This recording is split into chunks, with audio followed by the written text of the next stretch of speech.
Anyway, it's time to show me something this weekend, not including Kadarius Toney showing that he can line up properly, although maybe that's one of Peter's choices. Either way, he's up. Show me something Jalen Hurts. And look, I maintain, and I've said it since the start of the season, I think Jalen Hurts is a top 3 NFL quarterback. He's going through a rough patch. And sometimes you go through a rough patch as a quarterback. You're never perfect all the time. Happened to Montana, happened to Brady, happened to everybody. But in Seattle on Monday night, Jalen Hurts has to be better than the 60% passer he's been in the last 3 weeks. He's got to be more dynamic, got to use his legs a little bit against a really good defense. So show me something, Jalen Hurts.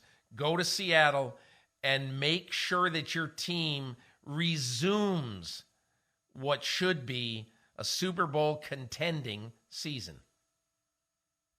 Show me something, Mike Tomlin. The Steelers made the worst kind of history last week. The first team ever above 500 to lose back-to-back games to teams that were 8 games or more below 500, and they did it at home just 4 days apart, Sunday and Thursday, to the Cardinals and the Patriots. They've had 9 days to get ready for this one in Indianapolis, and you've got people like Ben Roethlisberger suggesting the Steelers era is over. It's bad coaching. This is the time for Mike Tomlin to reestablish himself. If he can, I don't know. We'll find out when they go to Indianapolis on Saturday. The Steelers are the 6th seed at 7-6. The Colts are the 7th seed at 7-6. One of them is going to slide into the in the hunt category after Saturday. The Steelers can't afford to do it. If they're ever going to reestablish themselves, they have to do it on Saturday afternoon in Indianapolis. Show me something as the captain of that ship that is currently sinking in the confluence of the Allegheny, the Monongahela, and the Ohio. Show us something, Mike Tomlin. Mike, I think that's perfect, and I'm just kicking myself I didn't use it because the Steelers, the house is on fire, and Tomlin needs to put it out, and now. Show and me not something, urinate on it. And I'm going to issue a sort of a team show me something. And I want the Detroit Lions to show me something. And I don't mean to gloss over Goff or anything or the turnovers or whatever, but there's a lot of people in the Detroit Lions who need to show us something. Aaron Glenn in that defense. Aiden Hutchinson, come out and dominate. Jared Goff, protect the football. Play well in a game you have to win. Now, you're probably almost certainly going to make the playoffs, but it's not about, if you told a Detroit Lions fan right now, hey, you're going to make the playoffs, hooray, you're going to get a home game, hooray. Not good enough. That would be huge disappointment to the Detroit Lions. Begin to turn it around Saturday night on national television against the Denver Broncos. Show us something, Detroit Lions.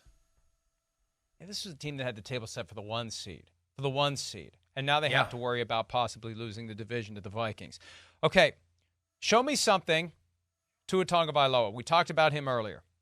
If Tyreek Hill doesn't play on Sunday against the Jets, and Hill has missed practice both days this week, Wednesday and Thursday, he'll get designation later today. Let's assume he's not going to play or he's not going to be 100% or anywhere close to it. It's on Tua to show that he can carry that offense against a great Jets defense that has been buoyed by the fact that its offense woke up in the second half of last week's game against the Texans and scored 30 points. The Jets are coming in to Miami with a nothing-to-lose swagger. Zach Wilson said it himself this week. What are they going to do, bench me again?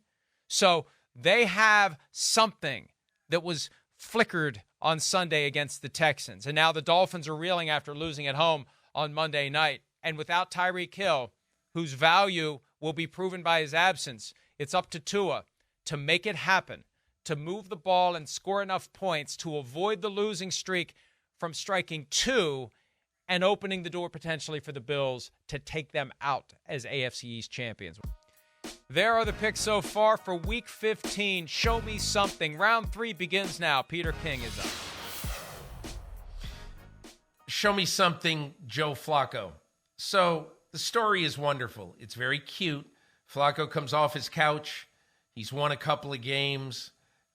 He basically has helped the he's won one game, excuse me.